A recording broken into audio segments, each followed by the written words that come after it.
आज 30 मार्च और आज की इस वीडियो में हम 30 मार्च से बनने वाले करंट अफेयर के सभी इंपॉर्टेंट क्वेश्चन का डिस्कशन करेंगे। कल की क्लास में हमने देखा था कि इलाहाबाद हाई कोर्ट ने अभी हाल ही में मदरसा शिक्षा अधिनियम को रद्द किया है। केरल के तट पर समुद्र में खोजे गए आइसोपॉड की नई प्रजाति का नाम भारत की स्पेस एजेंसी इसरो के नाम पर रखा गया है। आईपीएल इतिहास में सबसे बड़ा टीम स्कोर जिस टीम ने बनाया है यह है सनराइजर्स हैदराबाद। इसके पहले यह रिकॉर्ड आरसीबी के नाम था। कौन सा खाड़ी देश पहली बार मिस यूनिवर्स प्रतियोगिता में पार्टिसिपेट करने जा रहा है? सऊदी अरब। यूपीएससी के नए निदेशक बने हैं हंसा मिश्रा।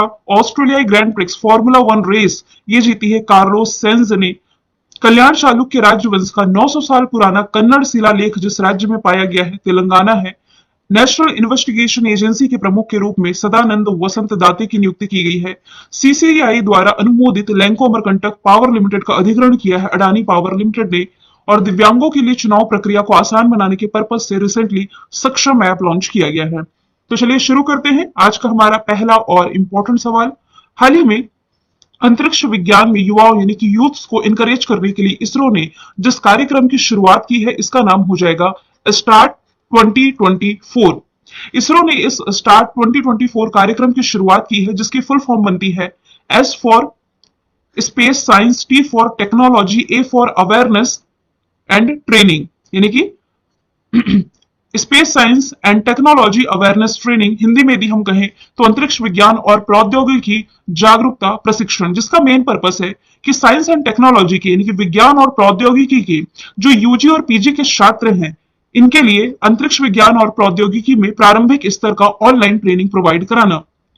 स्टार्ट 2024 कार्यक्रम इसरो ई क्लास प्लेटफॉर्म के माध्यम से आयोजित किया जाएगा। ऑनलाइन क्लासेस आप कह सकते हैं। इसरो भारत की स्पेस एजेंसी 1969 इसका formation year, Bangalore Karnataka headquarter, S Somanathan वर्तमान समय में इसके अध्यक्ष हो जाएंगे। यदि आप करंट से रिलेट करें तो कुछ समय पहले ही इसरो के द्वारा यूथ को साइंस एंड टेक्नोलॉजी के ही क्षेत्र में इंकरेज करने के लिए युविका कार्यक्रम की शुरुआत की गई थी। युविका यानी कि युवा, वी से विज्ञानी और का से कार्यक्रम, युवा विज्ञानी कार्यक्रम, दैट इज युविका। व्योम मित्र देखिए ये एक अर्धमानव रोबोट, ह्यूमनाइड रोबोट है जो कि इसरो के द्वारा लॉन्च किया गया। हालांकि ये गगनयान मिशन के पहले अंतरिक्ष में भेजा जाएगा।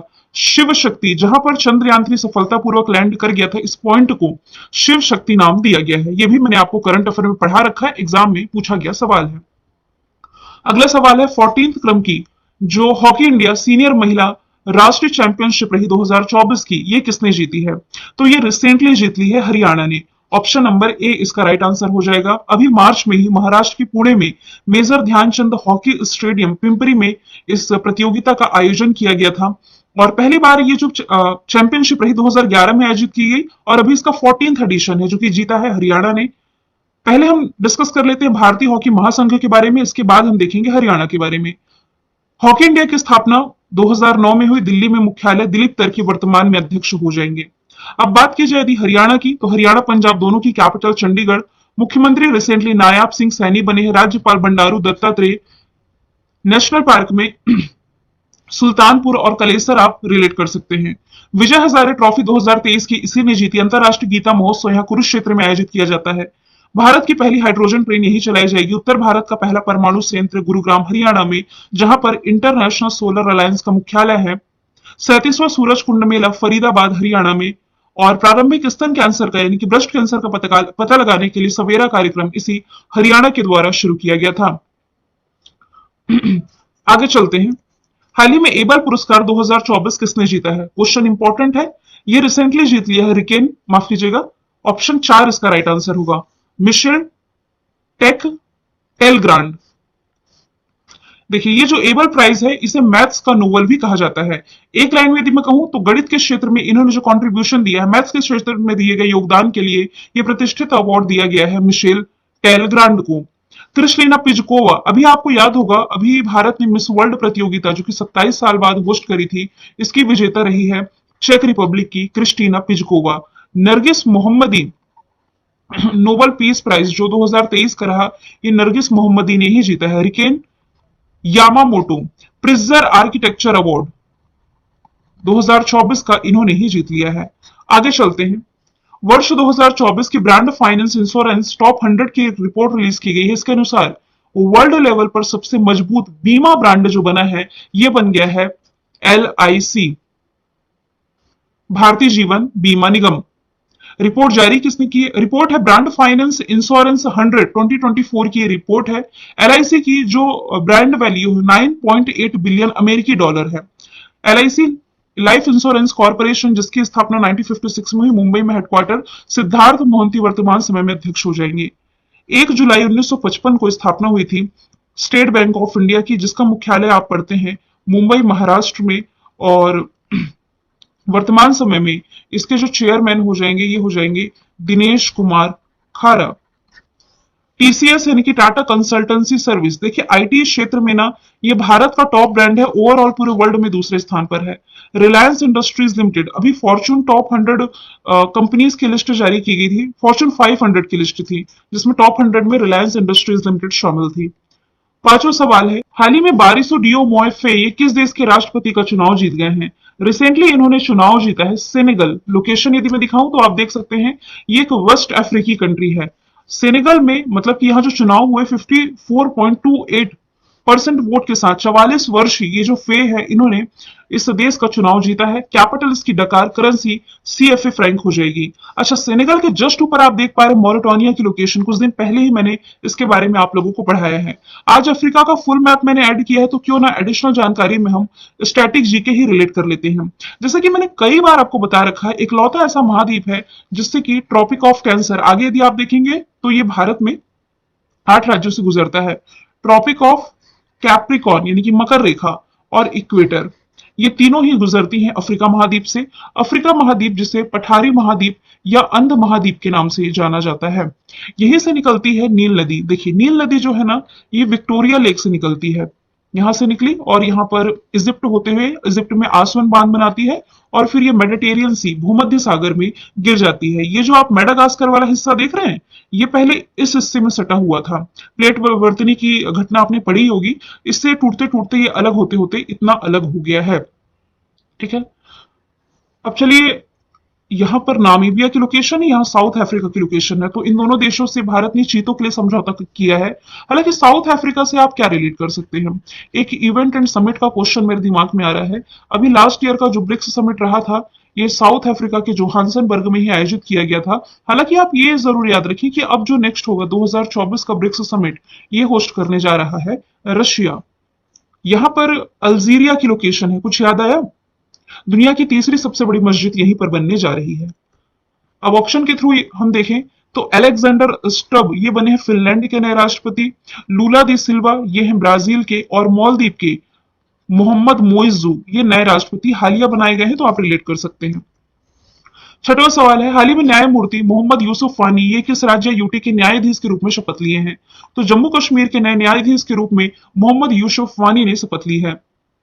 भारतीय संविधान के आर्टिकल 224 के तहत अतिरिक्त एवं कार्यवाहक न्यायाधीशों की नियुक्ति की गई है और इसी के तहत मोहम्मद यूसुफानी नियुक्त किए गए हैं जम्मू कश्मीर में।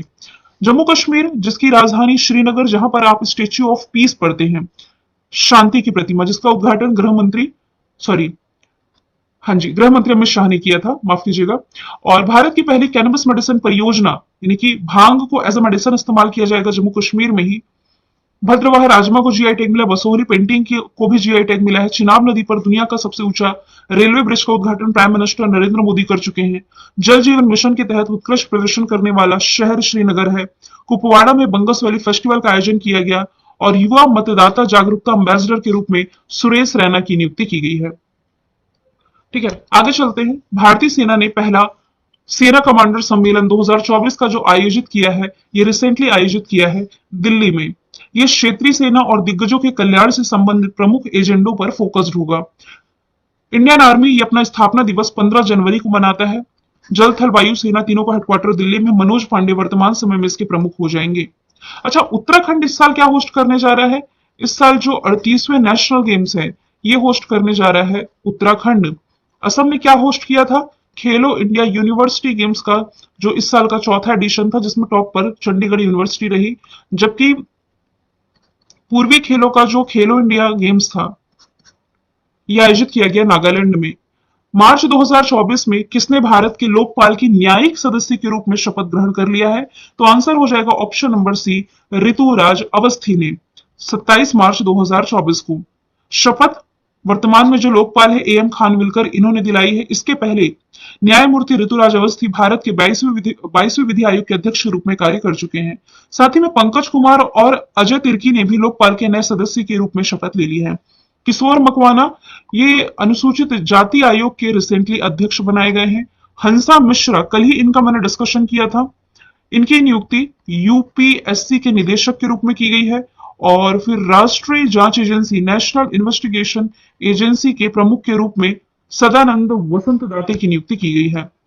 सोनम वांगचुक का नाम देखिए, अभी लद्दाख में जो घटना चल रही है इस बीच काफी ज्यादा ये चर्चे में है। हालांकि मीडिया इसे कवरेज नहीं दे रही है, लेकिन कुछ यूट्यूब्स हैं जो मीडिया के खिलाफ बोल रहे हैं और इनकी मांगों को हम तक पहुंचा रहे हैं।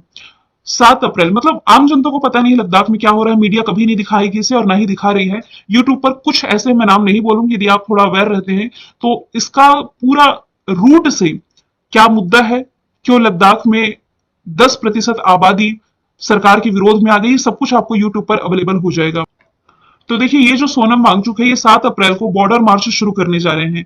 इन्होंने देखिए लद्दाख को राज्य का दर्जा देने के लिए भी मांग की थी, इसे संविधान की 6वीं अनुसूची में शामिल करने के लिए मांग की थी और इसके लिए 21 दिनों की भूख हड़ताल पर बैठे हुए थे और ये अब खत्म हो चुकी है। 6ठी अनुसूची में असम आता है, मेघालय, त्रिपुरा, मिजोरम में जो आदिवासी क्षेत्रों में प्रशासन से संबंधित प्रावधान है, लद्दाख को भी उसी में शामिल करने का मतलब डिमांड है लोगों में कि इन्हें भी शामिल किया जाए। लद्दाख को 2019 में ही यूटी घोषित कर दिया गया था। आगे चलते हैं। हाल ही में आयोजित बॉक्सिंग सब जूनियर नेशनल चैंपियनशिप 2024 की जो जीती है, पदक तालिका में टॉप पर रहा है हरियाणा और दूसरा स्थान दिल्ली, तीसरा स्थान महाराष्ट्र। हरियाणा टॉप पर था। तो लड़कियों की कैटेगरी में इसने जीते हैं 10 मेडल, 7 गोल्ड है, 1 सिल्वर है, 2 ब्रॉन्ज है। लड़कों की कैटेगरी में 9 है, 6 गोल्ड, 2 सिल्वर, 1 ब्रॉन्ज। जितना डिटेल में नहीं पूछा जाता, आप लोगों को मालूम है। जो इंपॉर्टेंट होता है मैं खुद ही बता देती हूँ, किसे आप स्टार लगा देंगे। जैसे कि पंजाब ने अभी हाल ही में पहली बार सैयद मुश्ताक अली ट्रॉफी जीती थी, तो ये मैं कई बार आपको बता चुकी हूँ। स्टैटिक जी के में रिविजन करें तो वयस्क मताधिकार का जो हक है भारतीय संविधान के द्वारा प्रदान किया गया है। जब संविधान में अतिक्रमण के लिए राष्ट्रपति पर महाभियोग चलाया जाता है तो इस संसद के किसी भी सदन के द्वारा लाया जा सकता है। आर्टिकल 61 के तहत भारतीय संविधान के अनुसार युद्ध की घोषणा अथवा शांति स्थापित करने के लिए वैधानिक रूप से सक्षम होते हैं राष्ट्रपति। भारत के संविधान में भारत को राज्यों के संघ के रूप में वर्णित किया गया है। यूपीएससी के आयोग के सदस्यों की नियुक्ति ये राष्ट्रपति करते हैं, अपना त्याग पत्र ये उपराष्ट्रपति को देते हैं। भारत के अटॉर्नी जनरल की नियुक्ति ये करते हैं भारत के राष्ट्रपति।